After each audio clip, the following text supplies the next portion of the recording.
Les points forts de notre équipe, je dirais sa diversité, novatrice. Honnêteté. Je pense qu'il y a une très bonne entente. La dynamique de l'équipe de Saint-Laurent-du-Bas est donnée déjà de par leur chef. C'est une équipe qui est soudée et très laurentine. Parfois on n'a pas les mêmes visions, mais chacun peut apporter sa pierre à l'édifice. On partage la vision commune de l'intérêt des Laurentins, l'engagement, la pugnacité. on arrive à travailler en transversalité, vraiment. Autour d'un maire qui a une vision vraiment passionnante pour la commune. Monsieur le maire a ce côté de vouloir vraiment changer la ville. Il a cette approche très humaine également de son mandat. On met tout en œuvre pour que ça réussisse. Après, bon, contenter tout le monde, c'est pas évident, mais on essaye de faire le plus possible pour les Laurentins et pour leur apporter un maximum de bien-être.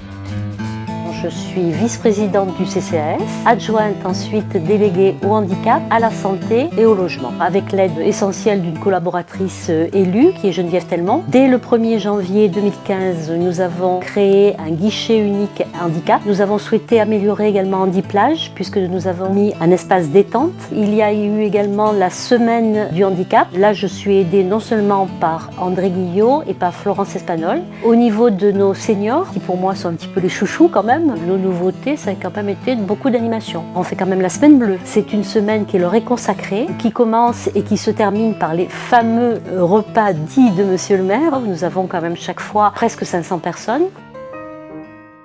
Je suis adjointe chargée de la culture, des relations internationales, du patrimoine et de l'événementiel. Les attentes des Laurentins sont là aussi. Au-delà de la programmation culturelle, c'est quand même de l'événementiel qu'ils attendent. Cette année, pour l'ouverture de la saison culturelle, on a eu la chance de programmer André Manoukian. Une de mes grandes satisfactions cette année, ça a été les fêtes de Noël, où vraiment on a pu rayonner, on a donné du bonheur aux enfants, avec par exemple le mapping, qui a été magnifiquement perçu, mais aussi tous les spectacles qu'on a organisés, qui ont fait le plein salle de boule. C'est vrai que ce mot trop long est parfaitement atroce. Mais vous le direz, vous serez à la page et plus précoce. On a commencé à travailler sur le projet de la Maison Arnaud. C'est le développement du pôle de musique actuelle du conservatoire. Il y aura un espace BD, manga, pour les ados. En 2018, nous allons avoir la première édition du Salon du Polar. C'est vrai qu'on peut toujours en faire plus, mais il faut savoir aussi faire avec ce qu'on a.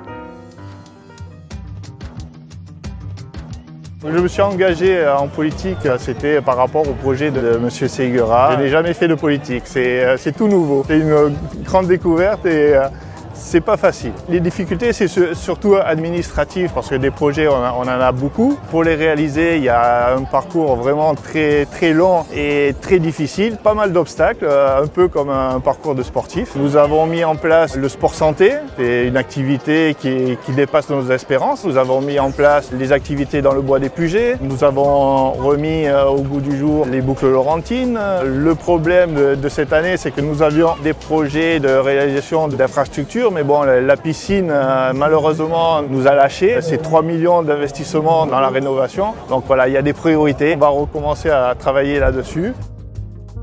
Je suis Françoise Ben, adjointe au maire, en charge de la famille et déléguée à la politique de la ville. Depuis ce nouveau mandat, nous avons créé le lieu accueil enfants-parents. D'autre part, avec Anne Madrenne, on a développé le relais petite enfance. Ça nous a permis de développer ce qu'on appelle la ludothèque. On a aussi fait beaucoup de plantations d'arbres avec les enfants et nous avons été primés. Plus d'arbres, plus de vie. Depuis 2 ans, nous nous battons pour pouvoir garder l'ouverture de certaines classes au niveau de Saint-Laurent. Nous avions fait un dossier de candidature pour être ville amie des enfants et nous avons donc eu la possibilité de rentrer dans cette grande famille de l'UNICEF. En 2017, il y a eu aussi la nouveauté du self à la gare. Nous avons aussi la poursuite de ce fameux plan global sur la restauration, le développement du bio et aussi les circuits courts en espérant avoir des terrains réservés à des agriculteurs qui pourraient cultiver des produits pour nos cantines. Les conseillers qui travaillent le plus avec moi, c'est Florence Espagnol et Vanessa Guerrier. J'ai énormément aussi Eric Bonfils, plus spécialement, c'est sur le portail famille.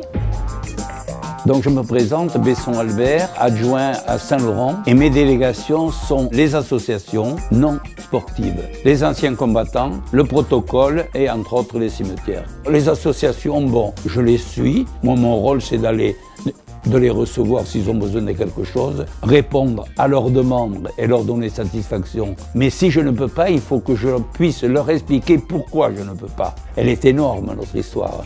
Donc ça serait pas mal de s'en rappeler et d'essayer de lâcher quelque chose à des jeunes enfants, vous voyez, et moins jeunes également, pour qu'ils puissent se rappeler ce qu'ont fait les anciens. Pour eux, pour leur bien, parce qu'il y a quand même un devoir de mémoire qui est là. Patrick Villandry, premier adjoint au maire et en charge de la sécurité sur la commune de Saint-Laurent-du-Var. Les actions phares en 2017, ça a été rééquiper l'armement de tous les policiers, d'augmenter les papis et mamies trafic, d'augmenter l'embauche de policiers municipaux, refaire la sécurité de tous les bâtiments communaux, tous les hôtels avec le GDR, donc le risque majeur. Projet phare 2018, nous allons avoir 30 caméras supplémentaires. Le nouveau CSU, le centre de sécurité urbain, qui va être totalement refait. 2018 sera aussi la création d'une brigade VTT pour sillonner toute la ville et notamment l'été le bord de mer. Danielle Hébert, je suis donc adjointe au maire en charge de tout ce qui est travaux, bâtiments, travaux extérieurs, espaces extérieurs, développement durable, tout ce qui est assainissement, littoral, agriculture. L'aménagement urbain pour moi est quelque chose de passionnant. Jean-Pascal D est un conseiller municipal, il me relaie beaucoup sur la partie proximité, des rencontres de terrain, il en fait beaucoup. Nous avons réalisé au niveau de la gare la place Georges Fouatta qui je pense est une belle réussite. Nous avons fait également en termes de voirie des reprises comme l'allée des Cigales, l'allée Pasteur. Nous sommes intervenus également au Puget avec les intersections Écart, Daudet et tout ça en reprenant les réseaux et la voirie. Je dirais que la partie remarquable, c'est tout ce travail qui a été fait au niveau des écoles puisqu'on a mis en sécurité les écoles, ce que vous comprendrez vu le contexte actuel. Nous aurons des grands chantiers avec notamment la requalification de la piscine municipale. Nous allons reprendre toute la partie nord de la commune, l'entrée de ville au niveau Puget-Rascasse avec l'aménagement d'une placette et d'un petit parking d'une douzaine de places. Et bien évidemment, nous allons continuer de mener nos études, toutes les procédures administratives pour porter nos grands projets d'aménagement du littoral, de Porte de France et des Iscles. Donc vous voyez beaucoup de travail. Je m'appelle Thomas Berrettoni et donc j'ai comme délégation d'une part l'état civil, j'ai également les affaires juridiques de la commune, l'urbanisme et l'aménagement du territoire. Ça me tient à cœur parce que c'est vrai que c'est important, on parle vraiment Laurentin, c'est la rénovation du service état civil où les agents ont été totalement associés au projet à la volonté de monsieur le maire. Donc c'est quand même plus de 100 000 € de travaux. Pour la partie affaires juridiques, réglementation et patrimoine communal, on a souhaité tout remettre à plat.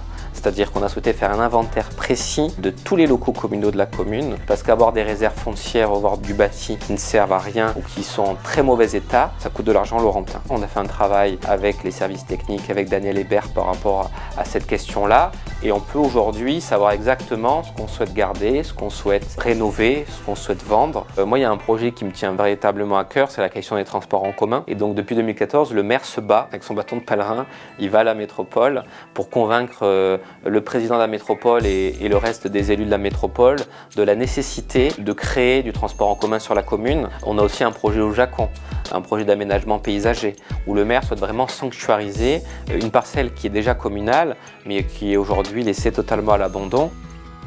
Brigitte Lisée-Juan, je suis en charge de la délégation du développement économique et de l'emploi. Une des premières choses qui me paraît très importante, ça a été l'accompagnement permanent pendant les travaux du port de Saint-Laurent-du-Var. C'est être au plus près des entreprises qui allaient fermer pendant plus de 8 mois. La deuxième chose aussi importante, c'est peut-être notre action que nous menons sur le parc d'activités en partenariat avec le club, avec son président et la Chambre de commerce et d'industrie. Et particulièrement l'action phare, ça a été l'action d'accompagnement de la Fédération des acteurs économiques en lien avec Altarea et la constitution d'une charte. Sur l'aspect emploi qui est hyper important pour nous, c'est aussi des événements phares comme le Forum de l'emploi. L'an dernier, c'était plus de 1000 personnes avec plus de 300 personnes qui ont trouvé de l'emploi. L'atout, en tout cas si je parle de mes collègues qui travaillent avec moi sur le développement économique, et il y a Corinne Nessonson, il y a Christian Radigales, il y a Marie-France Corvès qui travaille sur le tourisme et bien d'autres, c'est que ce sont des gens de terrain qui font remonter des informations, qui impulsent une énergie. Les projets phares, c'est nous l'espérons l'acceptation l'acceptation du plan FISAC par l'État, continuer à valoriser l'action de nos commerçants, refaire démarrer ce port de Saint-Laurent-du-Var. Bien évidemment, le projet phare, c'est